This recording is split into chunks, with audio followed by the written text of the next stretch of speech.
Well, it's another day, which means we have even more leaks and stuff going on out there. This time, a literal leak. And we're not talking about like Nate the Hate saying something, although at this point, when he speaks, we should be listening.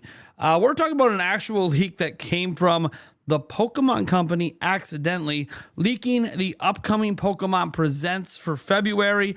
So that is, really exciting just to have a confirmation on this sort of thing. So we got to look forward to that because it's highly likely Generation 10 Pokemon is going to be in that event. We also have some weird things going on with Google. They released something that is I guess supposed to help people make games, but then a bunch of stocks started crashing from different companies that create game engines over it, which seems like a massive overreaction in my opinion, but it does affect the whole game industry. So we need to talk about that. We have even more confirmation, or at least backing, for a partner direct happening next week. So we got to go over that as well, guys. So really, it's just a day full of a few stories, but these stories are all really big ones that affect the whole industry, or at least affect Nintendo's side of that industry, including the first story that we're going to get to in a moment. But before we dive in, I want to remind you that we are on our road to 200,000 subscribers. So if you are interested in this content and you're really enjoying it, I would appreciate if you would subscribe to the channel. We're on our road to 162. That's the next goal. We're trying to celebrate every 1,000 subs. So we'll see what happens. I don't know if we'll get there in the month of February or if it's going to take longer than that. We'll see. People wondering about the giveaways and stuff. Winners are still being sorted out behind the scenes, but we will make a public announcement in a community post when the time is right. That being said, folks, we're actually going to start with a story I didn't tease you on, and that is WWE 2K26, because it is adding features that are exclusive to the Switch 2 version of the game. So we're seeing over here at Nintendo Everything, Switch 2 WWE 2K26 announced for the Switch 2. Full details, touchscreen, mouse support, etc. So 2K and Visual Concepts today announced WWE 2K26, and it's coming to Switch 2 in a big way. The game launches on March 13th. It'll feature current World Heavyweight Champion CM Punk on its cover. Here's the breakdown of the features. So, CM Punk's personal journey. He jumps through the time to relive incredible moments from his career. Best in the world rosters. 4 new match types. You're seeing the creation suite. Look, we're not here to really go over all the details of the game itself, but we really want to talk about the Switch 2 stuff here. So for Switch 2 specifically, 2K has confirmed a few features. The game will offer touchscreen and mouse support, which is nice to see. Game share, that's a big one. Game share is really unique because the other platforms don't offer that. And game chat support for single Joy-Con gameplay as well. So you can literally rip off the Joy-Cons and have instant multiplayer. And the ability to use mouse controls in the creation suite for face and body painting. Additionally, the image uploader and cross-platform community creations will be available in this version. So this is a full version of the game. They're not cutting anything here. It's notable that this stuff was gone in WWE 2K25, but it's here now. They are cutting nothing from this game and actually adding in some features. Game share to me is one of the coolest ones because game share is actually really neat. It just kind of works. I don't know if any of you guys have tried out game share, if you have kids or friends and stuff that you've attempted to use game share with, but it does kind of work. It does kind of feel like magic.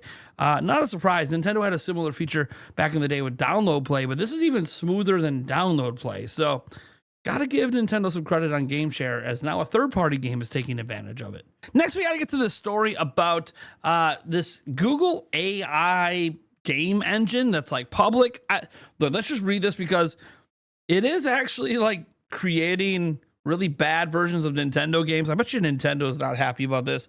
Google AI helped me make bad Nintendo knockoffs. So this week, a new generative AI tool from Google let me create bad knockoffs of 3D Nintendo worlds. And you can see things like this really crappy Mario AI knockoff. It didn't like Metroid Prime 4, but you can kind of see it created a pseudo Metroid Prime 4 sort of thing. And obviously Breath of the Wild, you see 2 links, which is weird. Of course, this is AI. But you're seeing this clearly looks like Breath of the Wild. It's even got paraglider stuff here. See if it shows it off here in a moment. Yeah, so again, this is all going to be based on stuff that they've ripped from the internet and public sources. So it says, this is thanks to Project Genie, an experimental research prototype that Google gave me access to this week, though I don't think I'm using it exactly the way Google intended.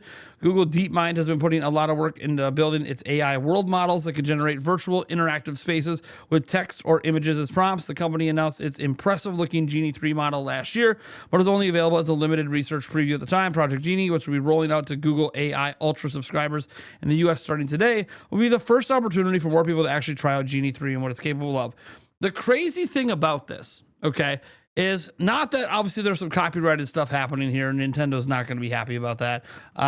Disney won't be happy about that either if any of that prompts end up going through, because neither have given this AI permission to use assets. What I do find really interesting here is what's happening to stocks. So this is posted by Shinobi over on X. It says video game stocks are suddenly crashing today with the launch of Google's Project Genie as investors think games will start getting made with AI. And you can see, like, this is Take-Two. You know, they have a game engine, huge crash. You're seeing Roblox, of all things. I don't even understand what's going on there. They don't use their own game engine. So, all right. You're seeing CD Projekt take a drop here. And you're obviously seeing Unity, an engine, take a drop here. And people are like a little bit confused about this, like not sure how that should impact Roblox of all games. He's like, investors are dumb.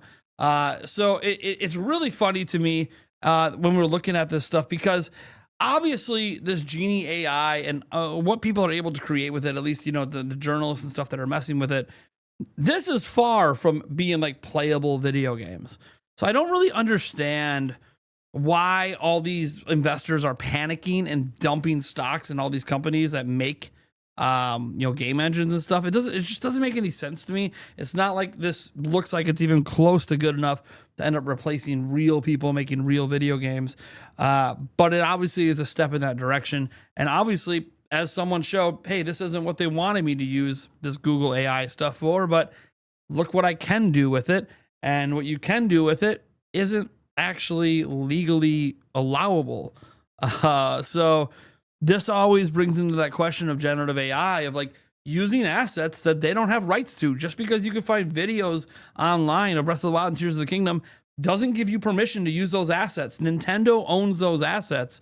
So this is going to be a really, really fascinating what happens with this. Obviously, this is not fully publicly available just yet. And so there is time for Google to try to tweak it and not allow it to use copyrighted works. But the fact that it already can is kind of a big warning sign. And I just don't think that this is going to be the tool that leads to all these game engines not mattering. In fact, I would argue, and again, I haven't used some of these tools besides Unity in a while, a lot of these engines are building in some convenient AI features for people developing with things like Unreal Engine 5 and all that. So I just don't think you should be dumping stock thinking that this Genie thing's about to replace anything in the game industry right now.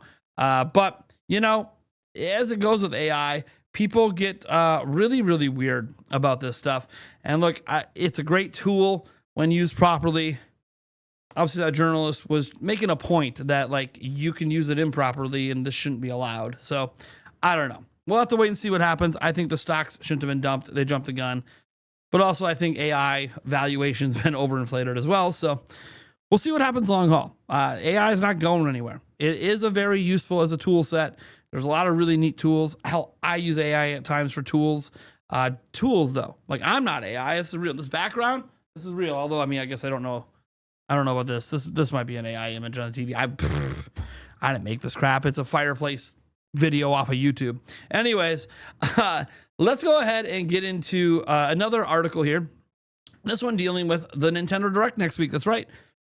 Just doubling, tripling, quadrupling down, guys. There's going to be a Nintendo Direct Partner Showcase next week. Be mad about it. I know some of you are based on yesterday's video, but even VGC is now back in it. So as we scroll down here, we see Nintendo will reportedly stream a new Nintendo Direct dedicated to third-party games next week. That's according to Nate the Hayden Game Explain, who claimed the Nintendo Direct Partner Showcase will take place on Thursday, February 5th. Here's the key language. This matches what VGC heard from our own sources. So Video Game Chronicle themselves are backing this showcase happening next week. And they are saying, Nintendo held a partner direct last July, and it featured games like Final Fantasy Tactics, Monster Hunter Stories 3. I think this one will have Stories 3 again. Age of Imprisonment, That's already out. Star Wars Outlaws, Octopath Traveler, and more. I think Adventures of Elliot will probably be in this one, if I had to guess, as well as Stories 3, and probably more, maybe Final Fantasy VII Rebirth, potentially. And as it enters the second half of its first year, many players are anticipating major third-party game announcements, and there's already some confirmed, right? We have Elden Ring, which we need to get a new date for, 007 First Light, Indiana Jones and the Great Circle, the Dust Bloods, that's one that people are really hoping is in there because it's a Switch 2 exclusive, and basically the last time that we saw the game looked great, but then news after that it was a PvPvE, that started to make people be like, what the hell? But then you think about Miyazaki and how he's never actually made anything but bangers. So is this going to be a banger and we just have to retrain our mind on it? I don't know. There's just a lot going on. But what we don't have to worry about, obviously, is Pokemon. So Pokemon has Pokemon Day every single year. This year it's on the 27th. And it turns out that, hey, they actually kind of leaked it themselves because they put information about it in data for Pokemon Masters. I don't know what is up with the Pokemon Company. This seems to happen every single year for the Pokemon Presents, where it ends up leaking and getting confirmed via their own game's code base, getting updated and adding in information. I don't understand why Pokemon Company and their associated companies they work with and game developers do this, but I swear I remember making the same kind of video last year and the year before that and the year before that. It just keeps happening. And yes, folks, that's why we know this is reliable, because this comes directly from game code. So thanks to Pokemon Masters data mine, and this was put up there by Vida de Trenador in Portuguese. He says we now have the present schedule of 11 a.m. That's not local time. We'll get that in a moment. February 27th. It's curious that the characters shown in the banner represent Kanto aren't red and blue, but the protagonists from Let's Go instead. Could we be getting a Nintendo Switch 2 edition launch? Which that's not entirely out of the cards. I think a Switch 2 edition of Let's Go is definitely possible. But here's the thing. People want to know, like, what time is this at? What's going on? Do we have any actual details? Well, the answer is yes. That time there has been, obviously taken and put out there. And we now know that it's going to be 6 a.m. Pacific is when the Pokemon Presents is happening. So that means it's going to be 8 a.m. my time. That means we're probably going to be live an hour before that at 7 a.m. live reacting to this on February 27th. So look, guys, this is pretty crazy to always have this leak every single year. All this is confirming we are getting a Pokemon Presents. It is happening on Pokemon Day on February 27th. It's happening at 8 a.m. We now know this. It's definitive. It leaks every single year. I don't understand why this happens. Obviously, there's stuff in there that maybe there's going to be a Let's Go Switch 2 edition. That's obviously a guess based on the art. But what I do know is that Gen 10 is supposedly in here. This is according, again, to leaks from Pokemon and the Terra leak about how it's supposed to be a game for this year. And if it hasn't been delayed out of this year, then it'll definitely be revealed. Now, there is a chance Pokemon Gen 10 has been delayed and we don't know about it and all that crap. But I highly doubt it. Like, they're very strict about the schedules with Pokemon.